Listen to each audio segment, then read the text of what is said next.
Nah, kalau tadi sama-sama kita sudah saksikan ya, menyimak panel diskusi dari para perwakilan akademisi. Berikutnya kita akan sama-sama memulai sesi berbagi praktik baik oleh para mahasiswa yang telah berkontribusi di program kampus mengajar. Untuk itu, khusus untuk sesi ini, saya akan berikan kesempatan seluas-luasnya untuk rekan saya, Mevri Syari. Terima kasih banyak Cesar Gunawan. Tadi sudah langsung kita sama-sama saksikan bagaimana sharing sessionnya panel diskusi pertama yang sudah dipandu dan seperti kata Cesar tadi. Sekarang waktunya saya akan membahas lebih dalam lagi tentang program-program yang ada dalam Kampus Merdeka. Di samping saya ini ada Hanifah Nurul Koyum yang merupakan mahasiswi Universitas Sarjana Wiyata Taman Siswa Yogyakarta. Apa kabar teman-teman? Di sini ada 3 orang teman-teman saya yang sudah menjalankan program mulai dari kampus mengajar. Saya mau bergeser ke yang ada di sebelah saya ini, ada Hanifah Nurul Koyum.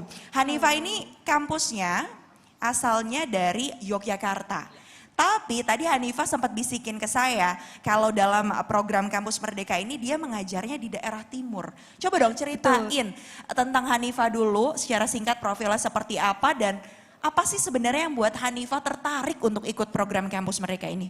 Oke, sebelum perkenalan saya ingin pantun dulu ke Ayu. Boleh, nanti kita siap-siap bilang cakep ya di sini. Cakep ya yang kompak ya teman-teman. Mas Menteri pergi ke Papua. Cakep. Makan papeda, minumnya jus semangka. Cakep. Ada yang baru nih di pendidikan Indonesia. Kampus Merdeka namanya. Luar biasa. Luar biasa. Kampus Merdeka satu hal yang baru. Nah sekarang pertanyaannya Dea, luar biasa nih tepuk tangannya di sini. Apa yang bikin Ayu, Hanifah jadi tertarik nih untuk ikut program ini? Yang membuat saya tertarik itu salah satunya adalah lokasinya yang pertama. Karena itu ada di Indonesia Timur yang mana kita tahu semua pemerataan pendidikan di Indonesia kan masih perlu perbaikan, masih perlu perluasan seperti itu ya Kak. Nah sementara untuk program Kampus Merdeka ini yang saya ambil itu adalah kampus mengajar angkatan 1. Nah salah satu syarat utamanya itu kan adalah domisili ya Kak sebenarnya, domisili terdekat.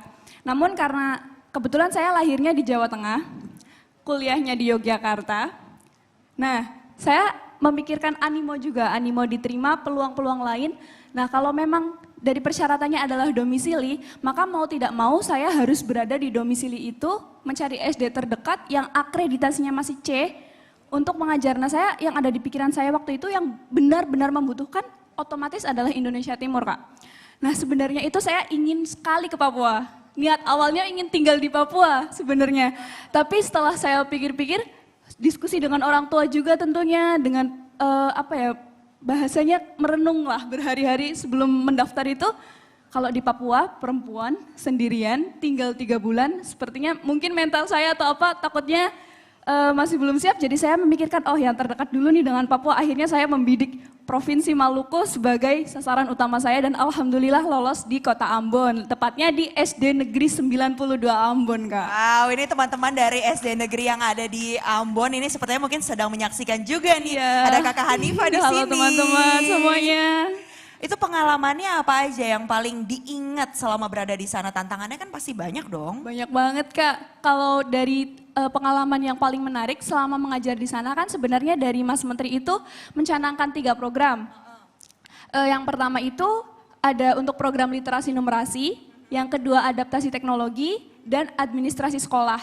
Dari 3 hal tersebut yang paling menarik dan paling kelompok saya sudah lakukan dan berkesan itu adalah adaptasi teknologi sosialisasi Kak.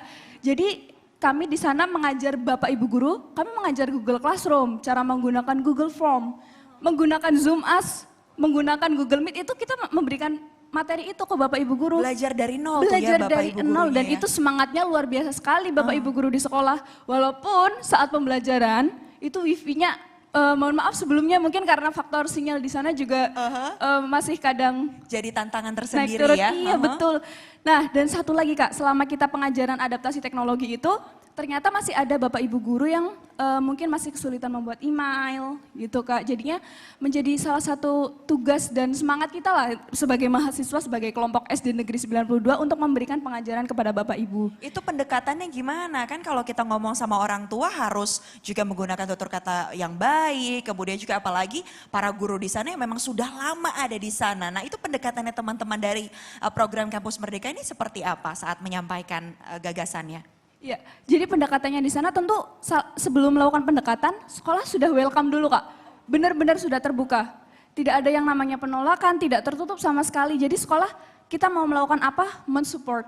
Tapi kembali lagi, masih kurangnya sarana prasarana, jaringan internet, fasilitas. Dan selama saya ngajar di sana Kak, saya hanya melihat ada satu laptop yang digunakan. Dan itu pun mungkin masih versi yang lumayan, di-upgrade ya. iya. Nah itu untuk Bapak Ibu guru saja menggunakan ponselnya mungkin masih tidak 100% sebagus teman-teman di Pulau Jawa.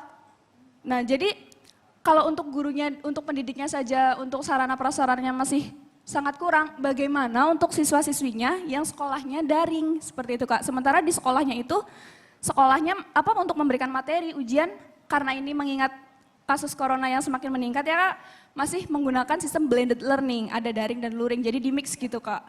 Iya, dan pasti ini diharapkan bisa menjadi catatan tersendiri ya, nanti ke depannya bisa ada perbaikan juga dari sisi infrastrukturnya. Itu tadi cerita-cerita yang sudah disampaikan oleh Hanifah dan gitu. juga gimana sih sebenarnya caranya dan tipsnya untuk bisa diterima atau terpilih dalam program Kampus Merdeka ini. Mungkin dimulai dari Hanifah dulu, boleh ceritain tips-tipsnya. Oke baik Kak, jadi kalau untuk tips dari saya pribadi itu saat mendaftar, niat yang paling utama dan yang paling pertama itu niatnya ikhlas. Kita ikhlas, kita tulus. Mengenai hasilnya bagaimana nanti ke belakang itu merupakan bonus. Yang penting apa yang sudah kita lakukan itu totalitas semaksimal mungkin dan loyal tentunya Kak. Karena kan hal baik pasti akan berjalan lancar insya Allah seperti itu Kak. Dimudahkan ya, Dimudahkan. yang penting fokus, ikhlas, tujuannya mau apa sambil dijalani dengan tekun dan persisten pastinya. Luar biasa Hanifah, dari Hanifah Kalau saya mau harapan saya tentunya untuk pemerataan pendidikan di Indonesia Kak. Baik itu dari wilayah barat maupun sampai ke timur. berarti cita-citanya jadi menteri nih? Ya tentu jelas menjadi Menteri Perempuan Pendidikan Republik Indonesia Kak. Karena kan hal itu tentunya akan sangat mendukung apa yang akan kita lakukan nantinya. Seperti program-program keren banget yang dari Mas Menteri ini yang dicanangkan program Kampus Merdeka. Tentunya itu menjadi satu ide baru, memberikan kesempatan baru buat teman-teman. Bukan hanya yang di Jawa saja, bukan hanya yang di barat saja, namun juga yang di Indonesia Timur ikut merasakan Kak. Terima kasih. Luar biasa, terima kasih banyak Hanifah. Saya mau minta masing-masing dari teman-teman saya yang ada di sini satu kalimat untuk memberikan semangatnya kepada teman-teman mahasiswa yang saat ini sedang menyaksikan rangkaian acara Festival Kampus Merdeka ini agar jangan ragu lagi untuk mendaftar dan ikut berpartisipasi. Saya mulai dari Hanifah dulu, boleh satu kalimat aja. Yuk. Oke.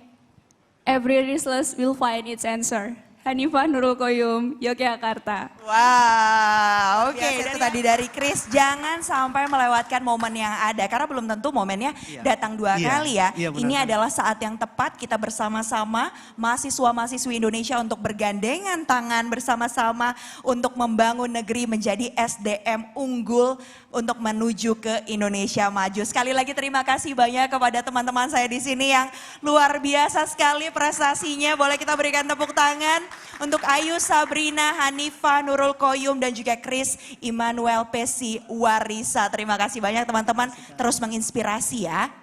Nah yang selanjutnya ini akan ada juga penampilan dari seorang anak muda yang juga luar biasa menginspirasi. Ini lagunya cocok sekali untuk menggambarkan tiga teman-teman saya yang ada di samping saat ini ya. Lagunya adalah Pelajar Pancasila. Langsung saja beri tepuk tangan yang paling meriah untuk Lyodra.